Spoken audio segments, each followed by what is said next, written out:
Read and recorded by William Kuhn. September 2006. The Red Room by H. G. Wells.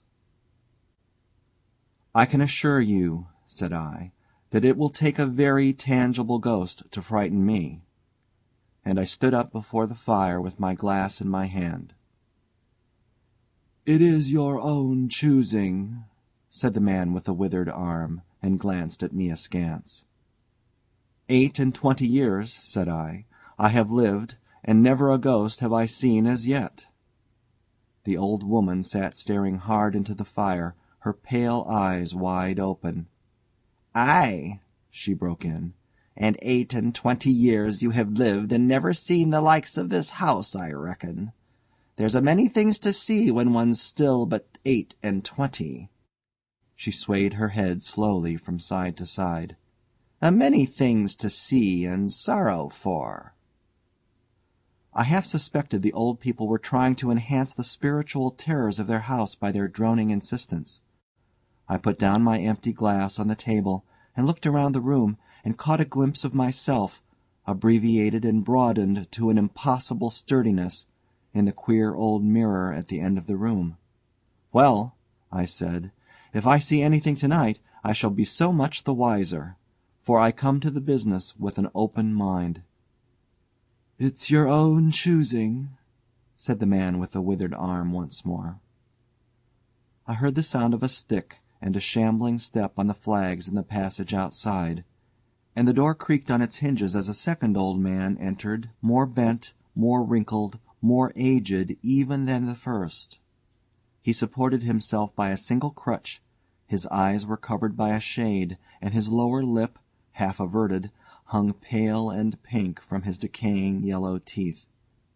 He made straight for an arm-chair on the opposite side of the table, sat down clumsily, and began to cough.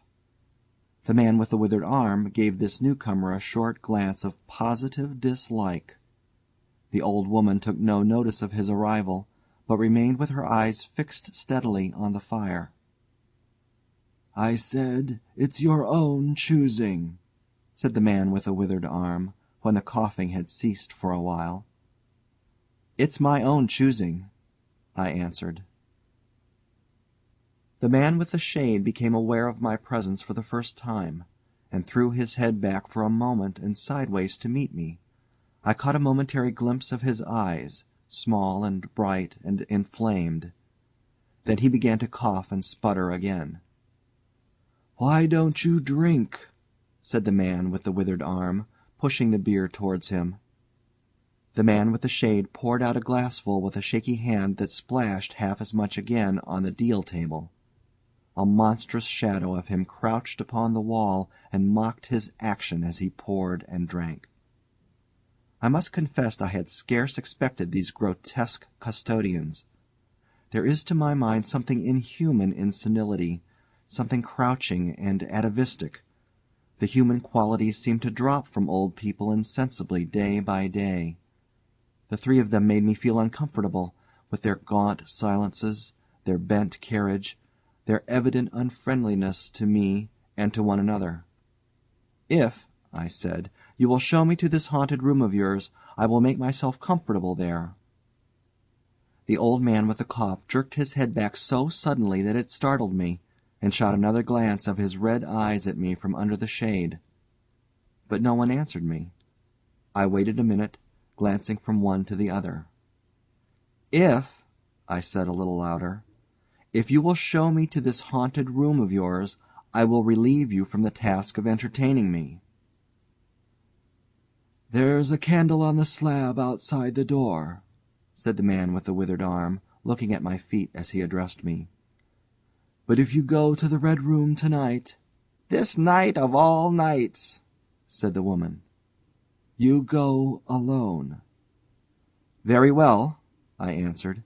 And which way do I go? You go along the passage for a bit, he said, until you come to a door, and through that is a spiral staircase, and halfway up that is a landing, and another door covered with baize. Go through that and down the long corridor to the end, and the red room is on your left up the steps." "Have I got that right?" I said, and repeated his directions. He corrected me in one particular. "And are you really going?"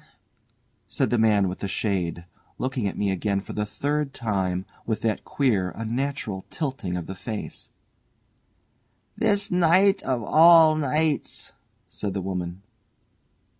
"It is what I came for," I said, and moved toward the door. As I did so, the old man with the shade rose and staggered round the table, so as to be closer to the others and to the fire. At the door I turned and looked at them, and saw they were all close together, dark against the firelight, staring at me over their shoulders, with an intent expression on their ancient faces. "Good night," I said, setting the door open. "It's your own choosing," said the man with the withered arm. I left the door wide open until the candle was well alight, and then I shut them in and walked down the chilly, echoing passage. I must confess that the oddness of these three old pensioners, in whose charge her ladyship had left the castle, and the deep-toned, old-fashioned furniture of the housekeeper's room in which they foregathered, affected me in spite of my efforts to keep myself at a matter-of-fact phase. They seemed to belong to another age, an older age, an age when things spiritual were different from this of ours, less certain, an age when omens and witches were credible, and ghosts beyond denying. Their very existence was spectral, the cut of their clothing, fashions born in dead brains. The ornaments and conveniences of the room about them were ghostly, the thoughts of vanished men, which still haunted rather than participated in the world of today. But with an effort I sent such thoughts to the right about. The long, draughty, subterranean passage was chilly and dusty, and my candle flared and made the shadows cower and quiver. The echoes rang up and down the spiral staircase, and a shadow came sweeping up after me, and one fled before me into the darkness overhead. I came to the landing, and stopped there for a moment, listening to a rustling that I fancied I heard. Then, satisfied of the absolute silence, I pushed open the baize-covered door, and stood in the corridor. The effect was scarcely what I expected, for the moonlight, coming in by the great window on the grand staircase, picked out everything in vivid black shadow or silvery illumination. Everything was in its place. The house might have been deserted on the yesterday instead of 18 months ago.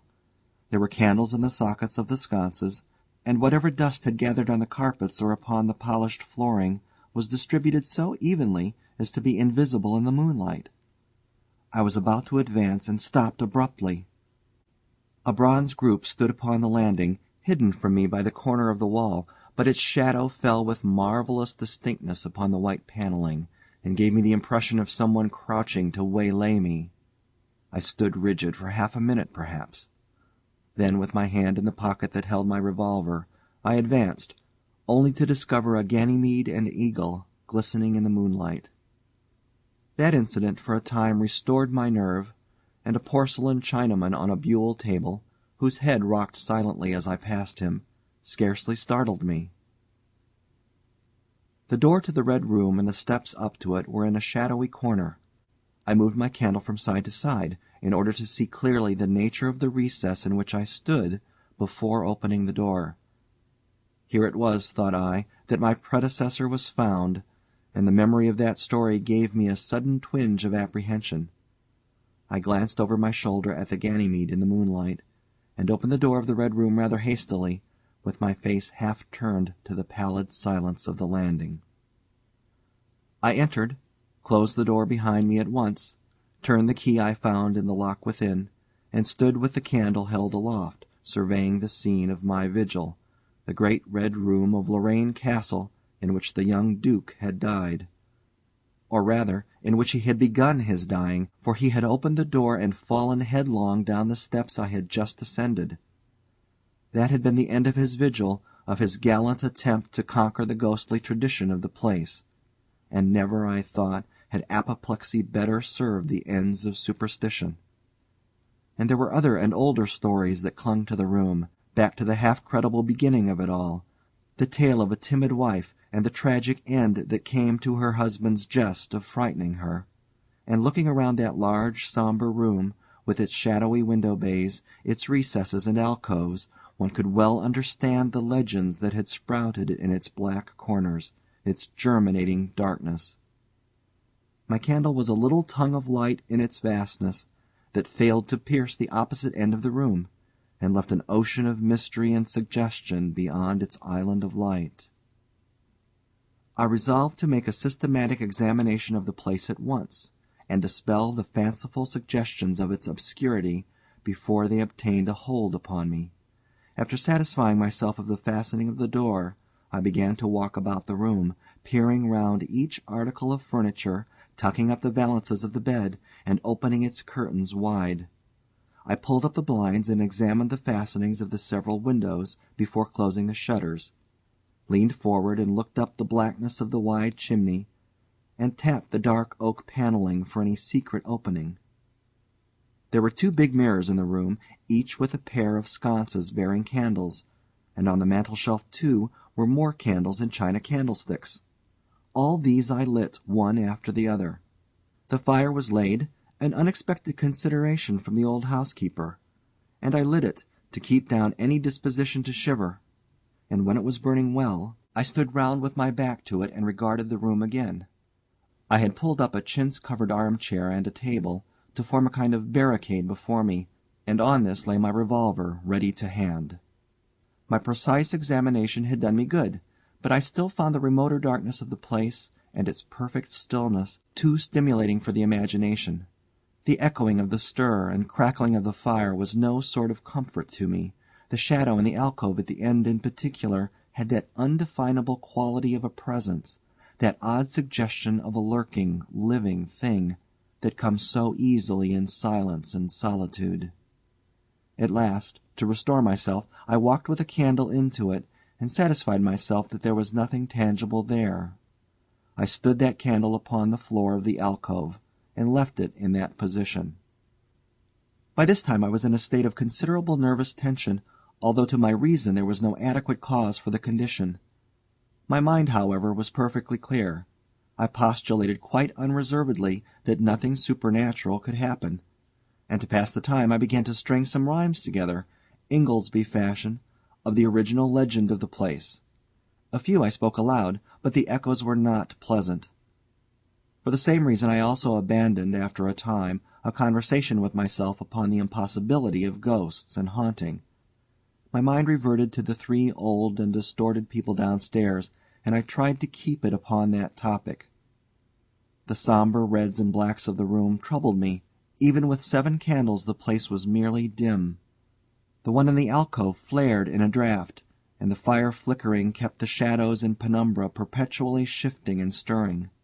Casting about for a remedy, I recalled the candles I had seen in the passage, and, with a slight effort, walked out into the moonlight, carrying a candle and leaving the door open, and presently returned with as many as 10.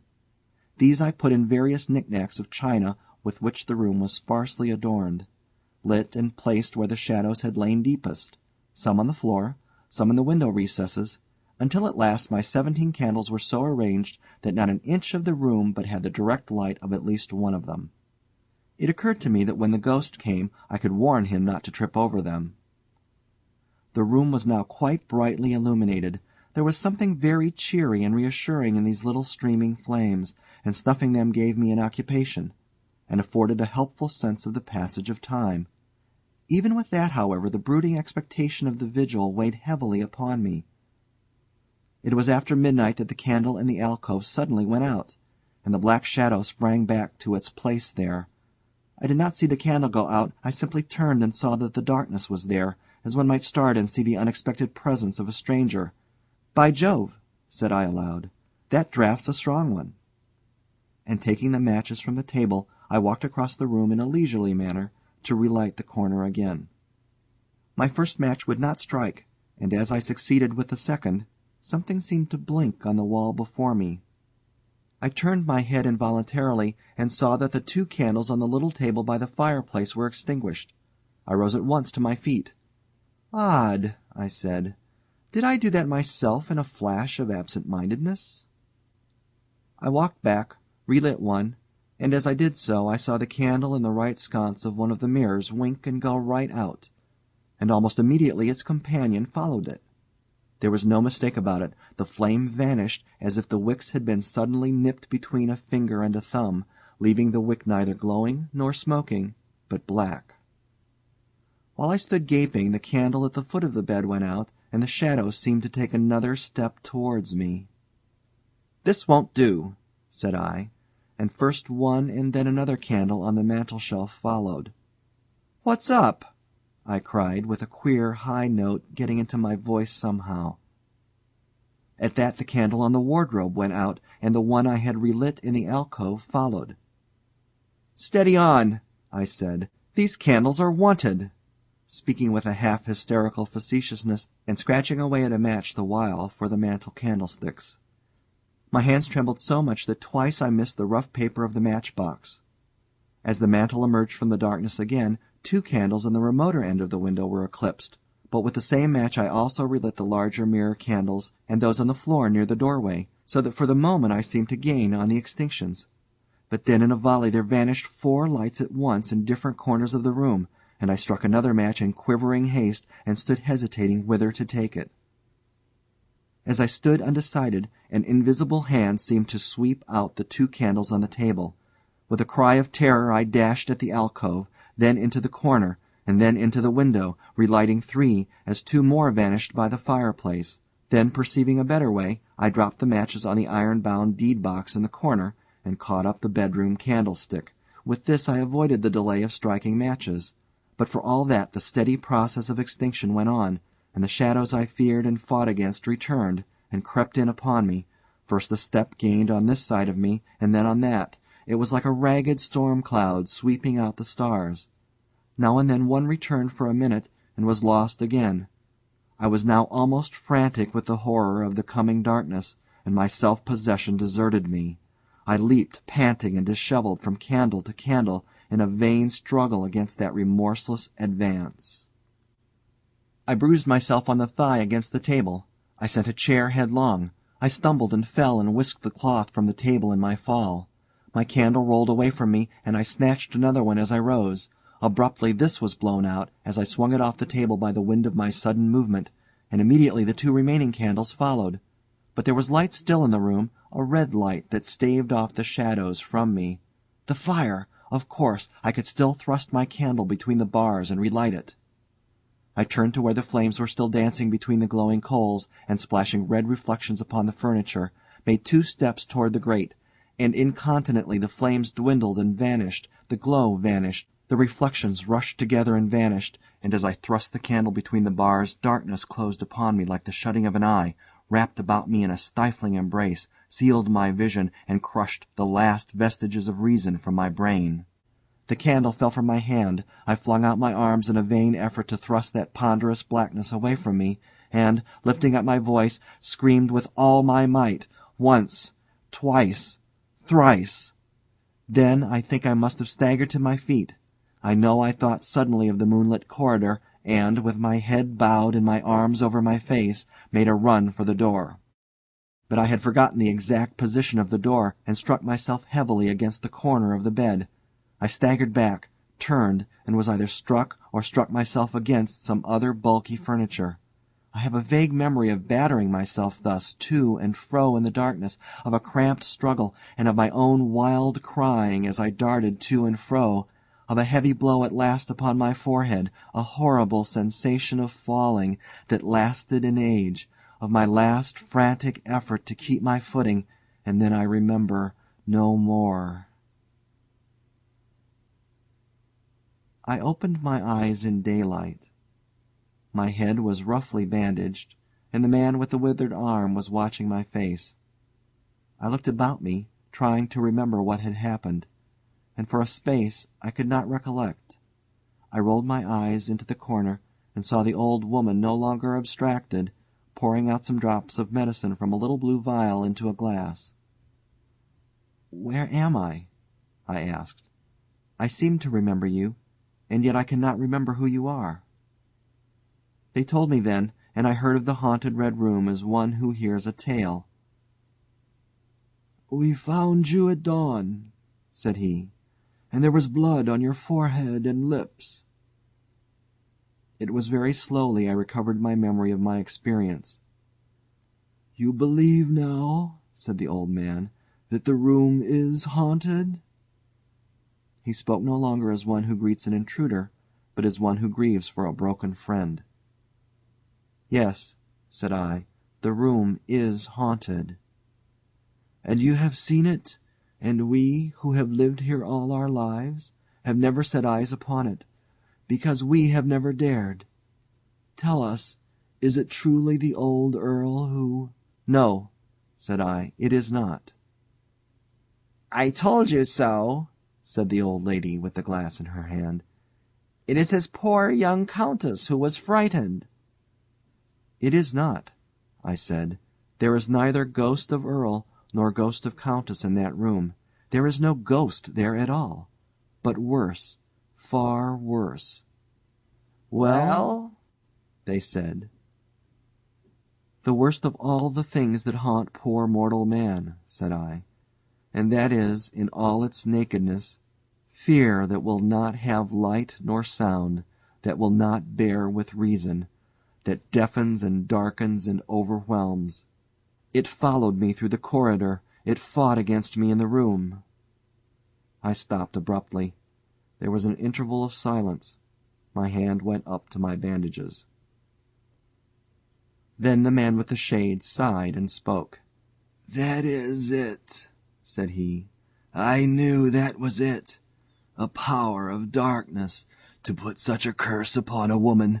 It lurks there always. You can feel it even in the daytime, even of a bright summer's day, in the hangings, in the curtains, keeping behind you however you face about.